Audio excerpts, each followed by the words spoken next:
Point of no return, point of no return. Welcome back, man. We know too much. We've seen too much. We've been through too much. We are experiencing way too much. God then revealed himself to us over and over again for us to go back to the way we used to be, the way we used to think, react, and respond to life, man. It's your Holy Ghost homeboy Slim.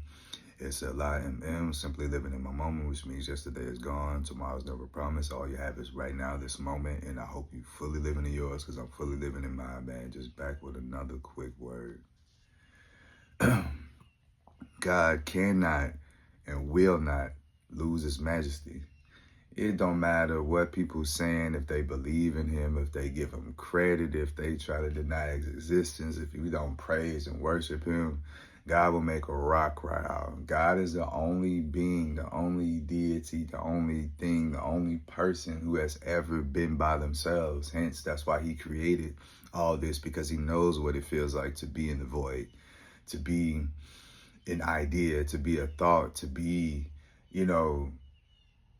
something that was unfinished, but we know something more is in there. So he had to really see the full power, see the full strength, see the full beauty, see the full reason and purpose in his existence before he created us, man. It's like we don't have control over a lot. I tell people all the time, you think you so big and bad, you think you so all and mighty, then wake yourself up. When you go back to sleep, you feel me? Wake yourself up, because nobody understands why it's you and I that get chosen to have breath in our body and to be able to wake up with the right mind, with activities in our limbs, with our functions and faculties working appropriately. Nobody knows why you're chosen and then somebody else don't wake up. This person has disease. Somebody could have been in the same dangerous situation, fighting the same war, and this person gets killed in combat and this person gets to live. Like, we don't know what's going on when we all face life in adversity and the dangers and the scares and the disappointment and the rejection and the hardships that we face in life, bro. Like, trying to figure out who we are, trying to figure out what's our reason and our meanings for being here, trying to figure out our purpose, and we bump our head. We get it wrong. Until we find God, until we find the best versions of ourselves within God's system and kingdom, we're just guessing. We're just doing process of elimination. And guess what? Some people never continue to look. Some people never continue to figure out, because we try on a lot of shoes and we see that, hey, this shoe look nice, but it ain't got enough room. That shoe bad, but I can't wear this shoe to the gym. You know what I'm saying? It's a lot of shoes. It's a lot of hats. It's a lot of roles that we take on, trying to find who we are in this world, who we are in this society, who we are within our family, who we are within our workplace, who we are within our ecosystems. And we go wrong a lot of times because we're listening to our flesh. We're looking at society and what they deem is popular and not popular. We're looking at the laws, the rules, the regulations. We're looking at the changes. We're looking at the government. We're looking at the money. We're looking at the fast. We're looking at the trends. We're looking at all these things that come and go, that's temporary, that are used to have an influence to take God's place. Instead of the people just coming out and saying, hey, I know God real. I may not understand him. I may not get him. I may have never heard his voice or, seen his face, but I know he's real because there's things that's happening in my life that I can't explain, that is beyond my control. There's so many situations that I've been in personally that I can't even tell you how I made it through or how I got through, or situations where it worked out, where money fell out the sky, where an opportunity opened up, where a person seemed like they was waiting on me just for this job, just for this chance, just for this moment.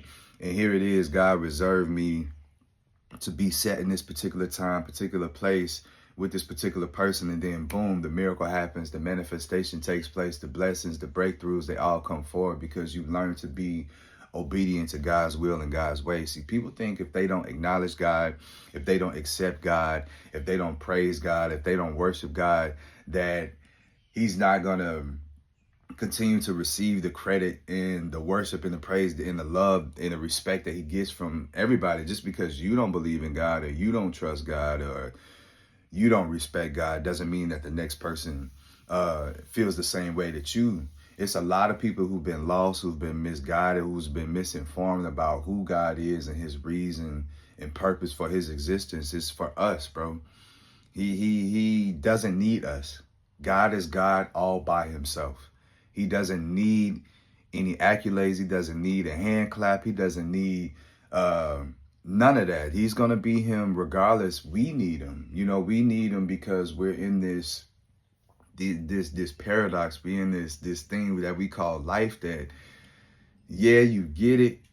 But in order to really get it, in order to really understand it, in order to really have your peace beyond that understanding, in order to have more beyond what you can see, feel, touch, taste, hear, you need God for that. And he's the only one that could move behind the veil and go before you and set a table in front of your enemies. And he can have you in danger and you see the danger, but you're not being harmed. You know what I'm saying? Like God can take care of you in so many ways because he's seen the beginning, the middle, and the end.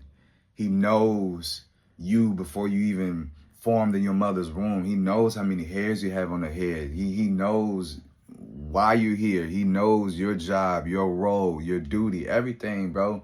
And a lot of times we get caught up because God don't give that instant gratification. You feel me? He's not looking to pacify you. He's not looking to trick you. He's not looking to coax you. He's not looking to set you up just to get you to be a mindless robot or to be a weapon of mass destruction. He's not looking to use you that way, or he's not looking to be utilized like a genie in a lamp. He's not looking to be utilized like an ATM or just something that you go to when you feel like you have no choice. No, God wants to be your first choice. You feel me? He want to be your only choice. He want to be your last choice. He want to be the one that when you wake up, you giving thanks, you giving praise, you giving worship, you giving obedience, you giving time, you giving respect, you giving honor to this relationship, to this person who brought you into this world and continue to look out for you, bro. It's so many dangers. It's so many enemies. It's so many plans and plots and schemes that's waiting for your downfall. There's so many people that's looking for your death and your destruction. There's so many people looking for you to implode. There's so many people looking for you to give up, quit, go crazy. There's so many people looking for you to look at the hurt and the hardships that you experience and become hardened and become bitter and become mad at life. So therefore, you're in the same cycle they stuck in, because there's so many times where life has broken your heart. Especially when you got to go through your glass ceiling because it doesn't feel comfortable having your secrets, your past, your shame, your pain, all these things exposed. But in order for you to go to the next phase of life, you need to go through all that. And God is the only way that can keep you safe. He's going to take your mess and turn it into a masterpiece. He's going to take your burdens and turn it into a blessing. He's going to take your calamity and turn it into a celebration. You know what I'm saying? So he's the only one that is really here, that's really just looking out to help. Everybody else, everything else, they want your time. They want your energy. They want your life. They want your death. They want your money. They want your attention. They want your influence. They want your soul. They want your talents. They want your gifts. They want your skills. They want all these things to better use it for their own good, for their own mission, for their own purpose. And meanwhile, God is only looking out for you. He already okay. He already all right. Trust me, he did all this in 6 days and he's fine with how this eternity goes. He's fine with everything that's going on. Not to say that what's going on okay, and we can't blame God for having free will. We can't blame God for people using their free will and exercising that to do negative things, evil things, bad things. We can only go to God for help, for advice, for guidance, for support, for a way to get out of these mazes and these traps and these pitfalls that's been set up for us to give up on ourselves and to give up on God and to grab an addiction, to grab money, to grab this job, to grab this person, to grab these materials. They want you to put everything and everybody before God. And what happens is God continues to smile on the just and unjust, but favor ain't fair. So when you choose to put God first, and when you choose to make God the head of your household and the center of your life, then he honors that and he respects that, and you get brighter because of that. You get more wisdom because of that, and you learning how to apply this knowledge, truth, and understanding in your life to have tangible, real results to change your life and to better your life and to better yourself. God is the only one. We get mad at them, bro. We argue with them, bro. We come and we try to dictate and we try to make demands because things not going our way. Because we feel like we deserve this or we feel like we deserve that. And God looking at you like, man, everything that you want, everything that you need, I got it. And not only do I got it, I got a life just for you. I got your life. You don't have to copy nobody else. You don't have to be jealous of nobody else. You ain't got to worry about what other people are receiving in this lifetime, what they got in their bank account, what they got in their house, what kind of car they drive. None of that, because God has enough for everybody. He's the only one that could give you however many peoples in this world. 8 to 10 billion people. So it's 8 to 10 billion people, and they got the same, they got different directions to the same place. I think he's the coldest. He's the only one that could do that. At some point, you're going to run out of ways to get to this place, or it's places where this is the only way you can get here. And salvation is there for you. And that's your vehicle to an eternity of paradise where you can receive your heaven, bro. You got to receive it here while you're on earth, and then you be able to receive it in the afterlife. But if you don't believe, if you don't respect, if you don't trust, then how are you going to make it into his presence? How are you going to make it into the kingdom? How are you going to make it to see the best version of yourself if you don't even know what that is, if you can't even fathom or escape what reality is placed in your way as a distraction, as a deterrent? You got to continue to look past that and beyond that and continue to look to the hills from whence your help come from, bro.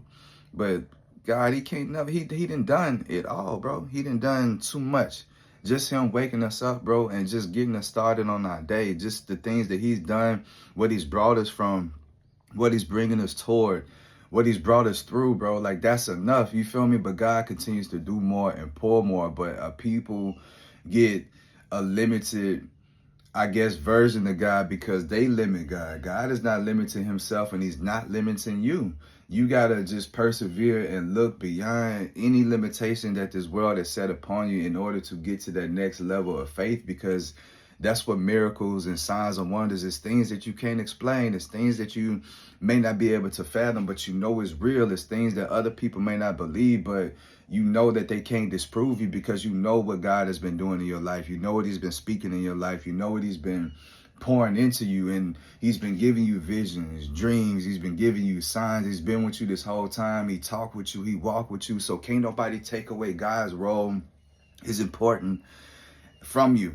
Can't nobody take away God from your household or you know what I'm saying? Like, you gotta literally give him up. You gotta reject him. You gotta turn away from him in order to make God stop. But God that seen you come up, he didn't seen you go through so much, and guess what? He not gonna let you fail. So even when you have these moments where you doubt yourself, where you doubt God, where you doubt the situation, you doubt your talents, you doubt the opportunity, God is gonna come in and reinforce you because he knows how long you stay down. He knows that we get weary. He knows that we get tired. He knows that this road is arduous and it's confusing. So he's gonna give you replenishments. He's going to give you manna. He's going to make it fall from the sky. He's going to make sure that you have enough to make it to your day, that you make it to your time, your moment, and you're able to fully live and experience life the way that he planned it for you. So trust me, bro, if you ain't doing it, God will use somebody else. If they ain't doing it, he'll make a rock crowd. If that ain't doing it, guess what? It's going to get done. So the best thing you could do is just do your part, do your role. Don't stand in God's way. Don't stand in your way, man. You got to learn how to surrender to his will and to his way and understand that his plan is perfect. Understand that he never fails. Understand that he never lost the patient. He never lost the case. He never lost the soul that was his. So we just got to continue to push through, because in these times, it's getting crazier and crazier and crazier, bro. So you got to depend on God during this certain times, because people are going to come in, things going to come in, places going to come in and try to distract you and take you away from what you already know. But you got to stay in the know and stay in the flow and just trust God, because trust me, he ain't going to lose his majesty, bro. He's not going to lose his power. He's not going to lose his reign just because you don't believe. You're going to be the only one that suffer, and then you're going to see the effects of God and his hand moving to somebody else, and you're going to see them blessings, and you're going to see that overflow, and you're going to see that abundance. And if you're able to do something about it, get your own relationship with God and improve your own walk, and you will see the beauty and the peace that comes with God being your one-stop shop. So like I say, man, with or without you, God can and will never lose his majesty. Till next time, Slim.